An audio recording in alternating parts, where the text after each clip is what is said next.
Acabo de aniquilar a alguien. No sé cómo sentirme en este momento. Es increíble. Alisa Bustamante nacía el 28 de enero de 1994 como fruto de una relación entre padres adolescentes disfuncionales. Michelle, su madre, tenía serios problemas con las sustancias, mientras que Scissor, su padre, estaba encerrado en la cárcel por agresión. Por ello, cuando tan solo tenía 8 años, Alisa, junto con sus hermanos menores, pasó a vivir con sus abuelos.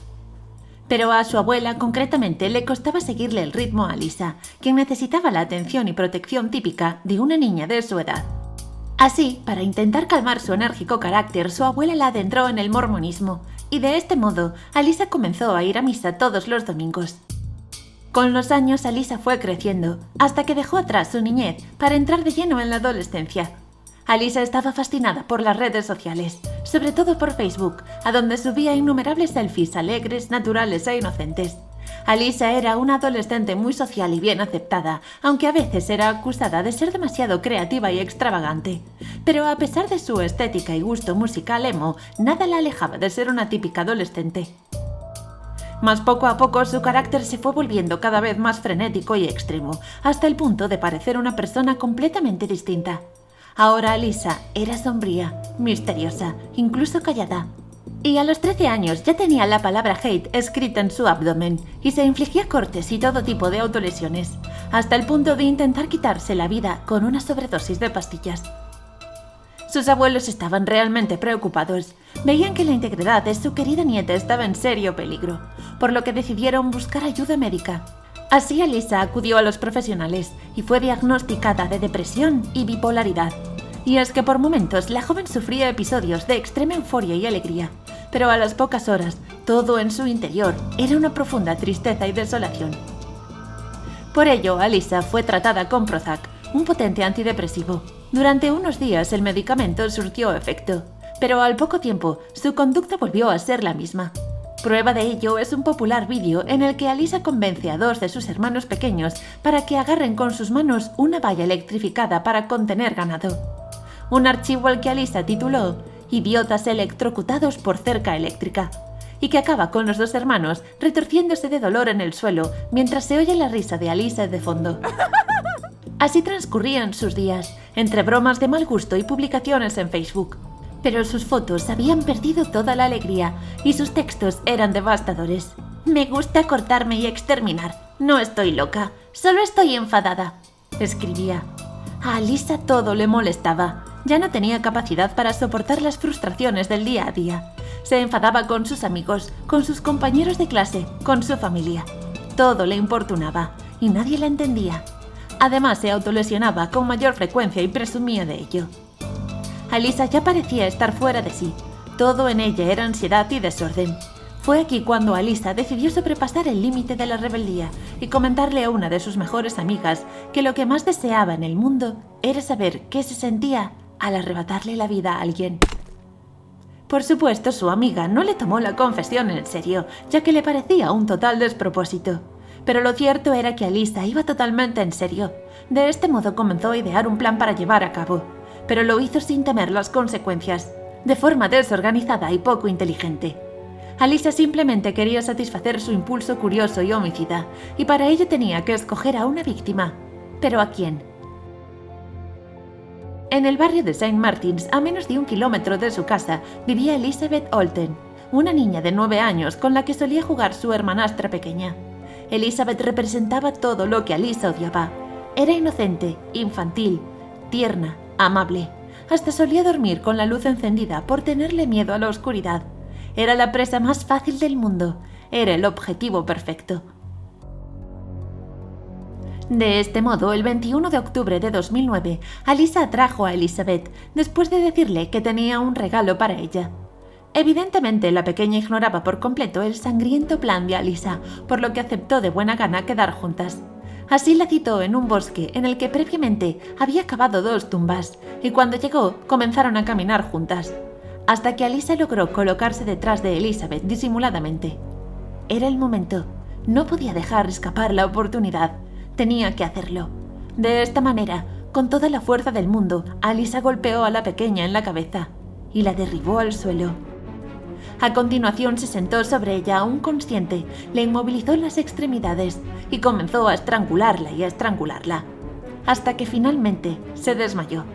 Entonces de su bolsillo trasero del pantalón sacó una afilada navaja, la abrió y sin la más mínima compasión la degolló. De este modo, con el suelo teñido de rojo, Elizabeth fallecía. Acto seguido arrastró el cuerpo de la pequeña a una de las dos tumbas, lo arrojó dentro, lo cubrió de barro y hojas y se fue a casa.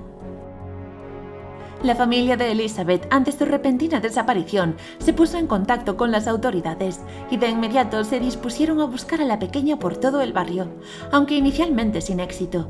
Pero a pesar de la falta de indicios, Alice era una de las principales sospechosas. Formaba parte del círculo de personas cercanas a Elizabeth y su comportamiento psicótico en el pasado daba razones de sobra para desconfiar de ella. Así los agentes abrieron una investigación policial y consiguieron una orden judicial para inspeccionar su hogar. Y ya dentro encontraron las pertenencias de Elizabeth y un diario personal en el que Alisa había emborronado con tinta azul lo último que había escrito. Desgraciadamente para ella, un experto en caligrafía consiguió recuperar el texto y descubrió que lo que Alisa había escrito en él era realmente estremecedor. Acabo de aniquilar a alguien. Les he estrangulado y cortado la garganta y los he apuñalado. Ahora están sin vida. No sé cómo sentirme en este momento. Es increíble. Tan pronto como lo hice, tuve un sentimiento de no puedo hacer esto, que fue bastante agradable. Ahora mismo estoy un poco nerviosa y temblorosa. Me tengo que ir a la iglesia ahora. Aún hoy se desconoce por qué Alisa se refería a dos víctimas en su diario y por qué había excavado dos tumbas, pero la principal teoría afirma que inicialmente había planeado acabar con la vida de sus dos hermanos menores. Tras el hallazgo del diario, Alisa fue inmediatamente detenida, a pesar de que decía ser totalmente inocente, pero las pruebas en su contra eran contundentes y era evidente que mentía. Al determinar el juez que Alisa debía ser juzgada como una persona adulta, la joven se declaró culpable y consiguió ser sentenciada por homicidio en segundo grado y evitar con ello la pena capital. Así Alisa condujo a los agentes hacia el lugar en donde había enterrado a Elizabeth y descubrieron que de hecho ya habían hecho rastreos en esa misma zona, pero no habían encontrado nada. Y es que en palabra de uno de los policías allí presentes, el cuerpo estaba muy bien escondido. Durante el juicio, Alisa se comportó de manera fría, sin sentimientos, distante y callada. Tan solo rompió su silencio para dirigirse a los padres de Elizabeth, a quienes les pidió disculpas y mostró su supuesto arrepentimiento. Estoy extremadamente arrepentida de todo. Sé que estas palabras pueden ser insuficientes y que igual no describen lo terriblemente mal que me siento por todo esto. Si pudiera dar mi vida para devolverles a su hija, lo haría. Lo siento. Sin embargo, sus palabras no distaban de las típicas usadas por los acusados para ganarse la simpatía del juez, y todos sospechaban de su falta de veracidad. Por ello, el 17 de noviembre de 2009, Alisa era condenada finalmente a cadena perpetua. Con todo, Alisa cuenta con la posibilidad de revisión y libertad condicional a los 35 años. Según algunos expertos, es muy probable que se la concedan, debido a que era muy joven cuando cometió el homicidio y a los trastornos psicológicos que sufría.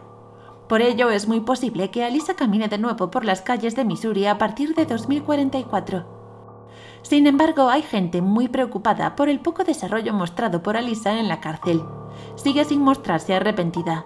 Está bien considerada entre las encarceladas más peligrosas y se niega a recibir todo tipo de tratamientos psicológicos o psiquiátricos, lo que nos lleva a plantearnos si realmente para 2044 Alisa será o no será un peligro para la sociedad. Con tan solo 15 años, Alisa cometió uno de los homicidios más atroces de la historia de Estados Unidos y uno de los más populares, ya que Alisa es toda una estrella en Internet. De hecho, es tal la pasión que levanta que incluso muchos jóvenes inestables le mandan cartas de amor y admiración a la cárcel. La adolescencia es el periodo de maduración y crecimiento más relevante de nuestro desarrollo, el paso intermedio de la infancia a la adultez.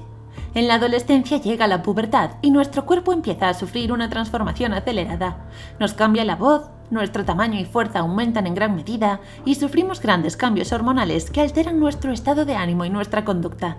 Es así como en la mayoría de casos surge la rebeldía adolescente. La rebeldía adolescente no es algo extraño ni malo, es completamente habitual. De hecho, la adolescencia es una etapa clave para el desarrollo de nuestra propia identidad. Y es que es aquí cuando se nos empieza a exigir cierta responsabilidad sobre nuestros actos. Cuando las relaciones sociales toman cada vez más importancia y cuando nos centramos más en los amigos que en la familia, lo que puede llegar a crear ciertas hostilidades. Por todo ello, la adolescencia puede llegar a ser muy angustiante y podemos sufrir una gran ansiedad. De este modo, con el fin de liberar tensiones, muchos adolescentes buscan explorar nuevas posibilidades. Es así como de forma incorrecta se refugian en malos hábitos para su edad, como el consumo de bebidas o sustancias, algo totalmente nocivo para nuestra salud. Pero en el caso de Alyssa Bustamante, ese instinto por buscar nuevas experiencias fue mucho más allá y sobrepasó la fina línea entre la rebeldía y la crueldad. En Missouri había una joven rebelde que aniquiló a una niña por mera curiosidad, para saber qué se sentía al quitarle la vida a alguien. Era Alyssa Bustamante, la adolescente homicida. No olvides suscribirte y darle a like si te ha gustado. Y también puedes seguirnos en nuestras redes sociales, Facebook, Twitter e Instagram. ¡Hasta el próximo vídeo!